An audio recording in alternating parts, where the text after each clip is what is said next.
makmak na ebidensya at isang testigo ang iniharap ng prosekusyon para harangin ang bail petition ni Alice Go at iba pang akusado sa kasong qualified human trafficking.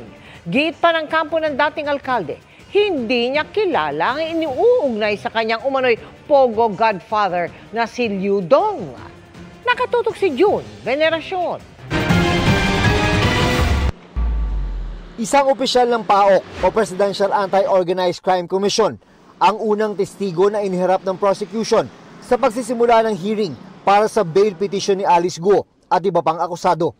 Naharap sila sa kasong qualified human trafficking sa Pasig RTC Branch 167, kaugnay ng Pogo operations sa Bamban, Tarlac na nakitaan umano ng illegal na mga aktibidad. To give an overview of how the act of qualified trafficking was committed inside the compound of Baofu.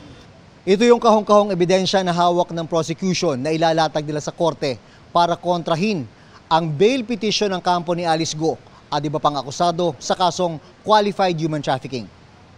Sabi naman ng depensa, sa bail kasi, hindi kami required, we may not present our own evidence. Burden talaga yun ng prosecution. Dumalo sa hearing sina Go at iba pang akusado sa pamamagitan ng video conference. Magpapatuloy ang hearing sa October 22. Pagkatapos ng hearing, nagkaroon ng pagkakataon ng legal team ni Go na depensahan siya sa harap ng pag-ugnay sa kanya sa naarestong godfather umano ng Pogo na si Liu Dong. Kung niya kilala yun, hindi tama yun, hindi parehas yun. Dapat, kung meron kang allegations, i-prove mo muna bago mo ilabas sa tao. Kasi masyado affected yung mga tao na napagbibintangan. Para sa GMA Integrated News, June Veneracion, nakatutok 24 oras.